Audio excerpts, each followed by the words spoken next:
All right, so today's ICE comparison vehicle is a 2025 Chevy Tahoe 6.2 liter.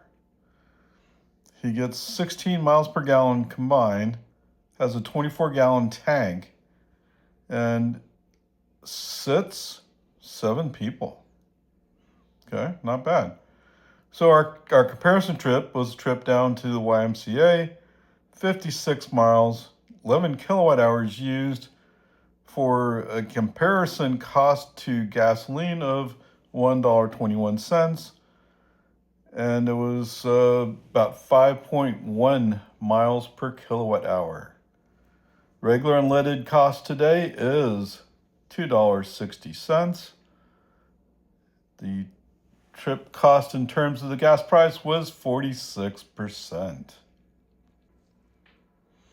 All right, so cost of energy range. That Tahoe gets 16 miles per gallon times 46%. They end up with 7 miles. So they made it up to lowest market. And what are they going to do? Walk back? I don't know. But there you are.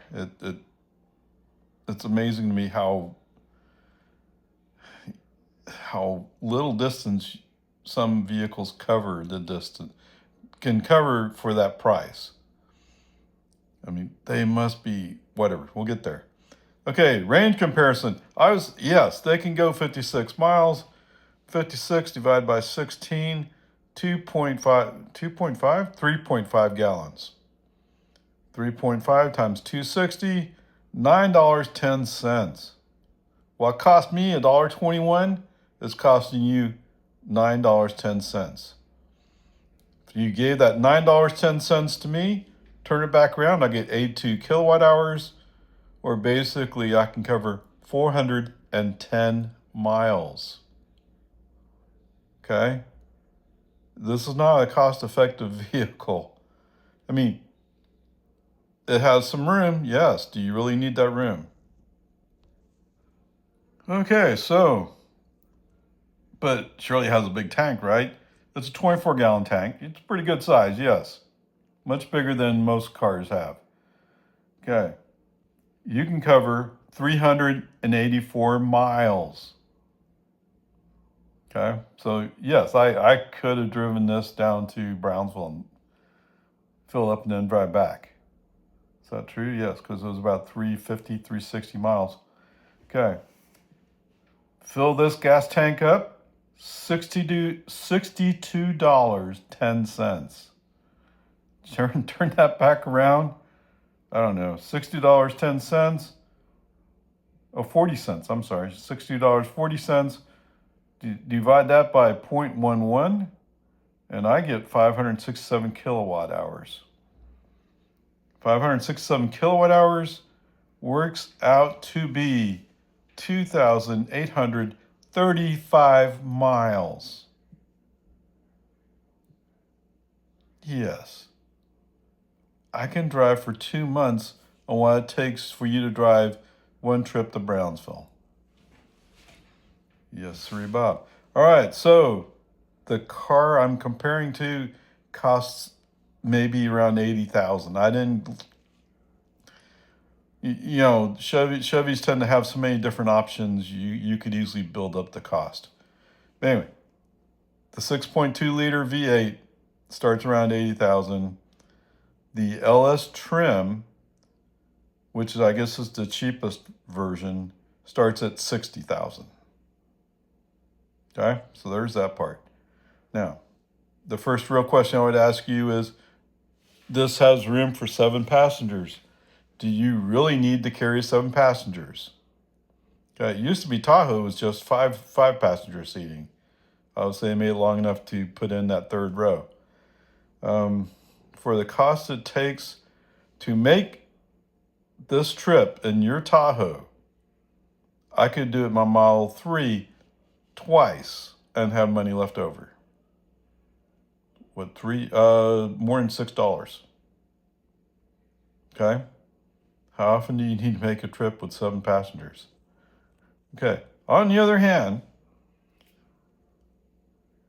how big are the people you're going to put in that third row? Okay. So to look at it this way, you can get a Model Y, a dual motor, put in a third row option, get a trailer hitch, and that will cost you about 51, I think it was 51,000. Okay, so if it's just little kids you're putting in that third row, this would work. Compare that to 80,000, and forget the cost of your cost savings on gas. Yeah, anyway, it seems like it might be worth it to at least think about it.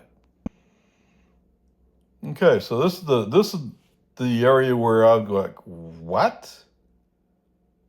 This is not a safe vehicle. All right, so apparently they've had a front end redesign, and I guess they're thinking that it might help with the overlap crash test. Good. I mean, at least they're looking at what they can do about it. So they don't have it out for this year, but they have it for last year, I guess. Oh, they rolled it forward to 2025. All right. So the one place I found said it's a four out of 5 stars. Now some of y'all might think 4 out of 5 stars, pretty good. Most vehicles who actually do crash testing, they're 5 stars. It's pretty rare to find anything that's below 5 stars. Because as soon as you go below 5 stars, you're paying more for insurance. Okay? By the way, is a 7-passenger, are any of those people riding in your vehicle important to you?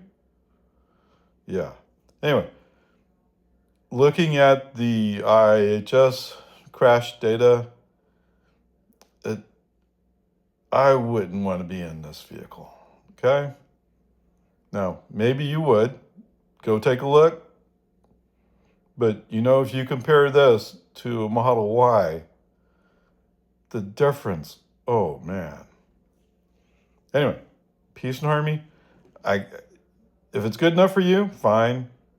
The thing that always strikes me is, God, it's been a while now, hasn't it? There was a guy in California, and he drove off a cliff.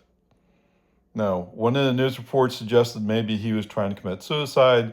He had his family, which was his wife and 2 children with him. Every one of them survived that crash. I don't know that they all walked away from it. They had to be pulled out, but at least there was a car to pull them out of. Okay, this Chevy Tahoe, although it's a big, massive vehicle, sounds like it wouldn't have survived well. Just a thought. Okay, so if safety is important to you, try to review and know what you're talking about. Okay. Anyway, I, we used to have a Chevy Blazer, and I never thought about the safety of it because it was a work truck. Okay, and you could take it to the beach, so you could do little beach stuff. That is, drive on the sand. But I never thought about it this way. I mean, we didn't think about vehicles that way back then. As you can see from the 1980 Chevy C10 test. But now you have to think about it. Your insurance is forcing you to, right? And that's what I'm saying is, if your vehicle has a low crash safety rating, your insurance company is going to charge you more money. And on top of that, this is an $80,000 vehicle. So if it's not going to survive a crash well, and it costs more, you're going to be paying more. So anyway, just financial thoughts that you might want to review. Okay, onward, upward, charge.